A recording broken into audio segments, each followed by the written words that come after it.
Isang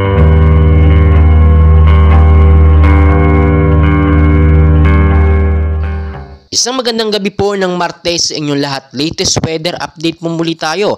Patuloy pa rin po natin binabantayan. Ito nga pong si Typhoon or si Bagyong Ining na muli nga pong namata ng kanyang mata ngayong alas 6 lamang po ng hapon na may estimated po na layo na 1,020 kilometers east of extreme northern Luzon pa rin po yan. At ang hangin niya nga po ngayon ay naging stable po at nananatili po sa 35 kilometers per hour. Malapit pa rin po yan sa sentro na may bugso pong pumapalo naman sa 55 kilometers per hour. Pa-northwestward po rin po ang kilos sa bilis po na 20 kilometers per hour. As you can see naman po sa ating pinaka-live radar, makikita nyo naman dito, hindi lamang itong si Bagyong Ining ang ating binabantayan. May mga active low pressure area din po sa bandang Philippine Sea o sa labas ng Philippine Area of Responsibility.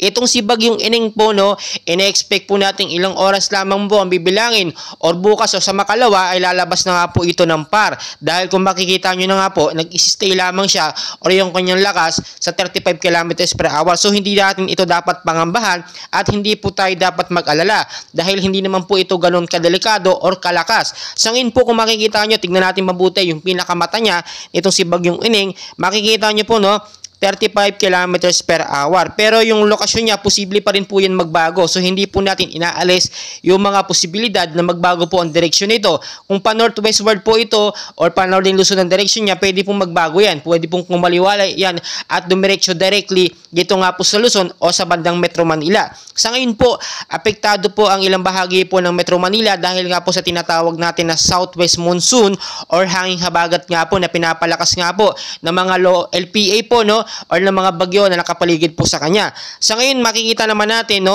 clear po ngayon at hindi pa ganun kalakas. So, wala tayong dapat ipag-alala.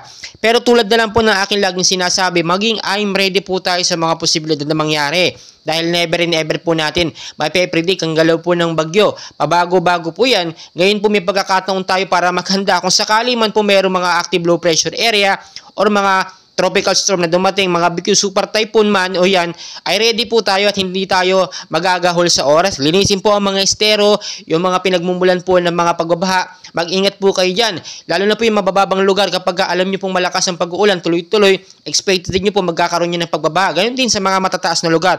Mag-ingat po kayo dyan sa banta po ng landslide kapag mayroon pong patuloy na pag-uulan dahil lalambot ang lupa at ito'y posibleng mauwi sa landslide. Maging I'm ready po tayo sa mga posibilidad na mangyari dahil yan lamang po ang ating panlaban, yung maging handa sa bawat oras po. Patuloy ko po kayo i-update and please pakishare po, like, subscribe, and pahit na rin po ng notification bell para updated po kayo sa ating mga weather updates. Maraming salamat po.